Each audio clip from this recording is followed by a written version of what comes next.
Built as gargantuan tombs of shining white limestone, the pyramids were designed to hide dark secrets of the dead for eternity. For thousands of years, they have prompted fantastic myths and legends, as well as real and baffling scientific riddles. How were these mausoleums constructed, hundreds of feet high, true to within inches? Why was a nation devoted to housing its dead? Who were the men who hauled billions of tons of stone? Now, science is beating down the pyramids' defenses, shattering ancient myths, and revealing the truth.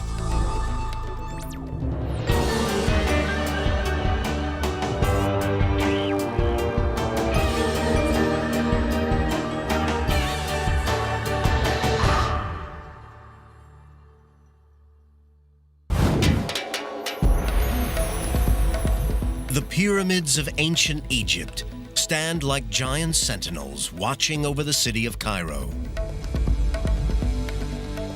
Built more than 2,000 years before the birth of Christ, these stone giants continue to mystify and captivate archaeologists seeking to understand their origins and purpose. I think Egypt has such a grip on us because they had access to stone, and with that stone, they built the world's first skyscrapers. There's something about us that we see in that. The pyramid builders left no record of how they erected these massive superstructures, and thousands of years of myth and legend have hidden their real purpose. The only clues are the pyramids themselves. Scientists must study the stones to discover how these extraordinary buildings were constructed, and to learn who built them using simple, primitive technologies. These are very sophisticated monuments. The Great Pyramid is the high-tech of antiquity. The scale of the achievement is astonishing. The Great Pyramid is 481 feet tall and is made up of 2.3 million blocks, some weighing as much as 50 tons. The whole structure weighs almost 6 million tons. That's the equivalent of 16 Empire State Buildings. For 38 centuries, it was the tallest building on Earth. What's more, it's an incredibly precise piece of engineering. The 755-foot sides vary in length by less than 2 inches. It's not just the exterior building that's extraordinary. Inside is a complex of passageways and chambers built from one of nature's hardest rocks.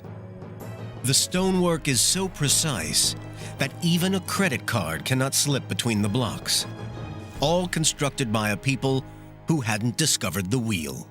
The accuracy of the Great Pyramid is something that makes me stand in awe.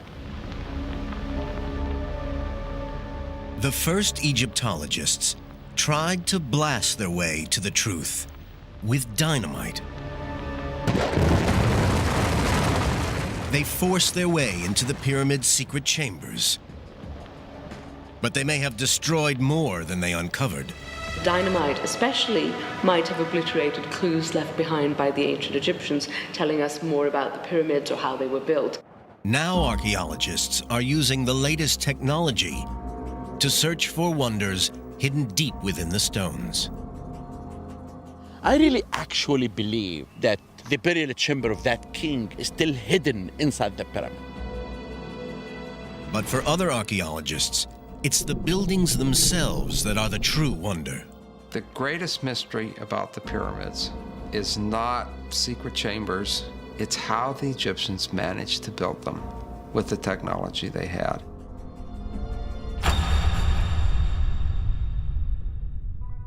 The ancient Egyptians didn't master pyramid building in one leap. It took long years of trial and error, and one near disaster for them to evolve from building simple mud constructions to the Great Pyramid at Giza.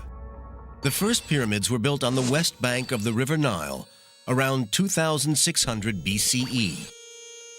The earliest design was the Step Pyramid at Saqqara, possibly the oldest stone building on Earth. Rising 204 feet from the desert sands, this was a breakthrough in the history of construction. It didn't have smooth sloping sides, but instead rose in a series of levels or steps. The first flat-sided true pyramids were built 60 years later by the pharaoh Snefru.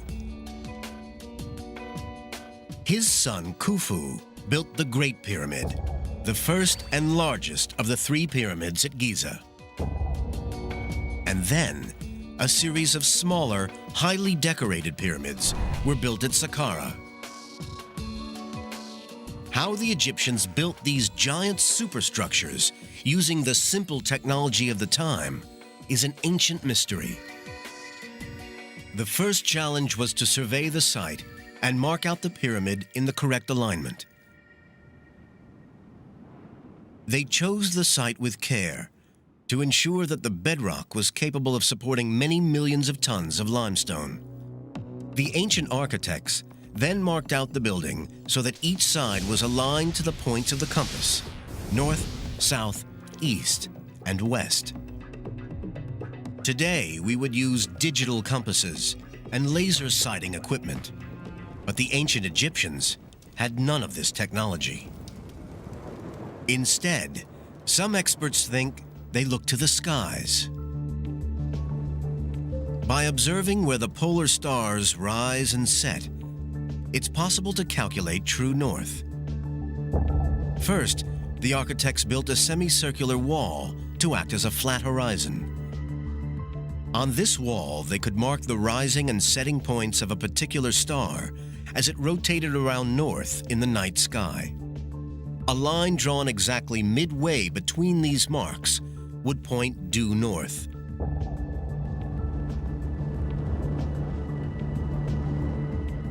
Using just this low-tech method, the Great Pyramid was aligned with breathtaking accuracy. It is off true north by less than 1/20th of a degree. Engineer and pyramid writer Robert Bauval has aligned modern buildings himself. He is astounded by the accuracy achieved by the ancient Egyptians. It beats me how they did it. I've set out buildings with optical instruments, with the aid of cranes to place the stones, and sometimes I don't get them that accurate. Having calculated due north, the architects plotted out an alignment line that forms one side of the pyramid's footprint. They then marked out the remaining 3 sides using measuring rods and cords. With the plan of the pyramid now set, the engineers then carved a level base out of the bedrock to support the giant structure. A perfectly horizontal foundation was needed for a precise and stable pyramid. British engineer Dennis Stocks is an expert in ancient Egyptian construction techniques. His work has unraveled many of the mysteries of pyramid building. Modern foundations are leveled with lasers and spirit levels. Stocks believes that the Egyptians used water. In order to get the pyramid base nice and flat and level, the ancient Egyptians used a channel. It's like this one here, only it would stretch all the way along 755 feet, the whole side of the pyramid. And then they would put some water in, and it would act as a kind of spirit level. All he has to do is follow the line of the water along it, and then he can be sure that the pyramid base will be truly level and truly horizontal. Stocks believes that such a water trench could have been built on a massive scale along the whole edge of the pyramid. In this way, the engineers could ensure the whole base was level. But to check that all 2.3 million blocks were kept level as the pyramid grew upwards, the Egyptians used another ingenious device. The tool I'm using is made of wood, and it's called the A-frame. All it is 2 pieces of wood joined together at 90 degrees at the top with a crossbar and a hanging plumb line to calibrate it for use It is placed on a flat surface of water, and then a line, which you can see there, is marked right behind the hanging plumb line, so that you know when you test it on a surface and the hanging plumb line coincides with the mark, we know that it is showing a truly horizontal flat surface. With the design laid out and the site level, construction could now begin. For this, the Egyptians needed stone, millions of tons of stone. But how did they quarry such incredible amounts without the aid of dynamite, jackhammers, or even iron tools?